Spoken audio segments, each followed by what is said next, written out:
The original text of the Panchatantra in Sanskrit was probably written about 200 BC by a great Hindu scholar, Pandit Vishnu Sharma. But some of the tales themselves must be much older, their origin going back to the period of the Rig Veda and Upanishads from 1500 BC to 500 BC. According to some scholars of the Indo-European languages, the Panchatantra is the oldest collection of Indian fables surviving. In course of time, travelers took these stories with them to Persia and Arabia, and finally through Greece they reached Europe.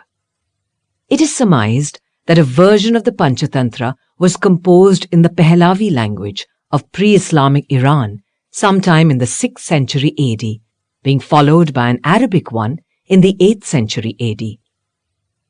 The Greek translation was made towards the close of the 11th century AD, from which it was translated into various European languages. This accounts for the fact that to many Westerners, some of the stories have a familiar ring. So far, it has been translated into 50 or more languages of the world. The Gypsies, whose Indian origin is well established, also helped in spreading these tales in Europe. The Panchatantra is essentially connected with one of the branches of science known by the Indians as the Niti Shastra, which in Sanskrit means a book of wise conduct in life. It attempts to teach us how to understand people, how to choose reliable and trustworthy friends, how to meet difficulties and solve problems through tact and wisdom, and how to live in peace and harmony in the face of hypocrisy, deceit, and many pitfalls in life. The Panchatantra is woven round the frame of a tale of a king who entrusts his 3 dud sons to a learned man, a Brahmin called Pandit Vishnu Sharma, to enlighten their minds within 6 months. The Brahmin promises to educate them and takes them to his ashrama, meaning hermitage.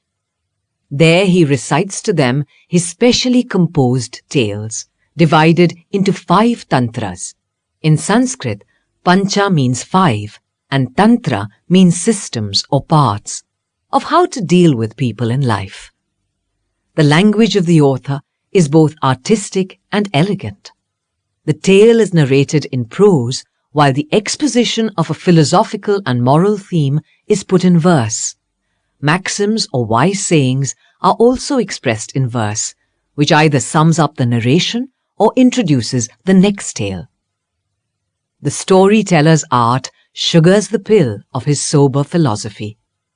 He sets story within story and keeps us waiting for the sequels, and so leads us on through the 5 tantras. As one fable follows another, people and animals are constantly changing places, and they share the same characteristics of love and hatred, compassion and wit, selfless courage and base cowardice, generosity and meanness. Each story has a moral and philosophical theme which has stood the test of time, and so is true even in modern times, an age of atomic fear and madness. The Panchatantra is a rare book, for in no book will you find philosophy, psychology, politics, music, astronomy, human relationship, etc., all discussed together in such a simple and yet elegant style. This is exactly what Pandit Vishnu Sharma had in mind, to give as much knowledge to the princes as possible.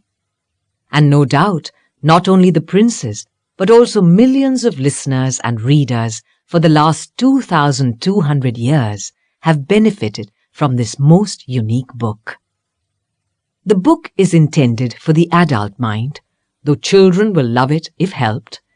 It contains a fountain of India's philosophical wisdom, a fountain of nectar. Panchatantra. Once upon a time, in the south of India, there was a city called Mahilaropyam. A king by the name of Amar Shakti lived there. He was a very learned man, and extremely accomplished in various arts and skills. The king had 3 sons called Bahushakti, Ugrashakti, and Anantashakti, who were complete duds and had no interest whatsoever in studying.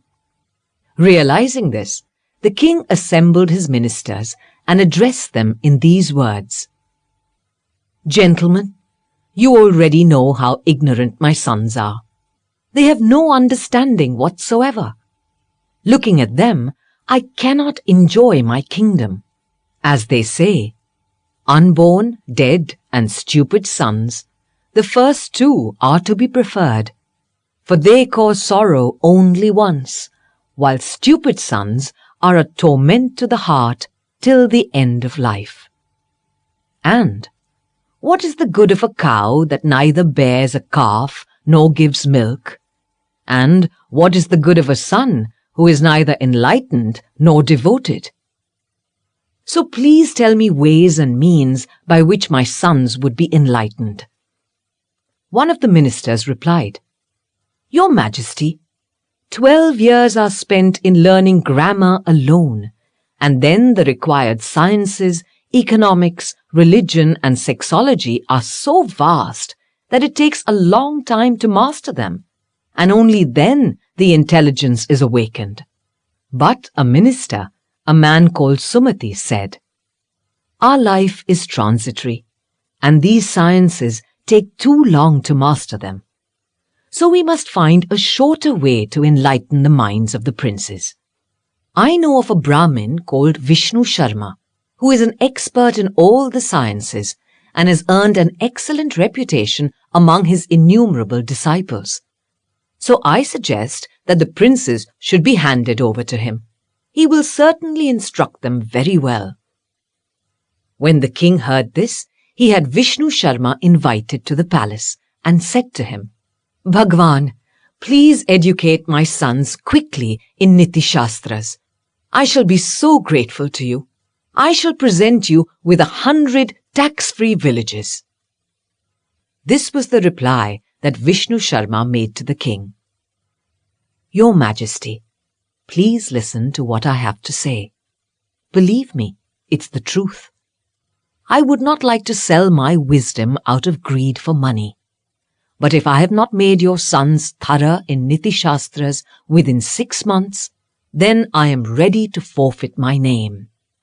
Hear my lions roar. I don't crave for wealth.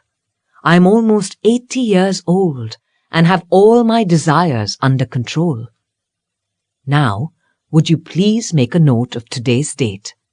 If I have not educated your sons in Niti Shastras within 6 months, then I do not deserve a place in heaven." The king and his ministers were surprised as well as pleased to hear this seemingly impossible resolution. With great appreciation and respect, the king handed over his sons to the Brahmin and felt at ease. After taking the princes to his ashrama, Vishnu Sharma began to recite to them his specially composed stories, divided into 5 tantras. 1. Conflict amongst friends. 2. Winning of friends. 3. Crows and owls. 4. The forfeit of profits. 5. Action without due consideration. Now, they say, a man who has studied this Niti Shastra or listened to its precepts will never be defeated, not even by Indra, the Lord of the heaven.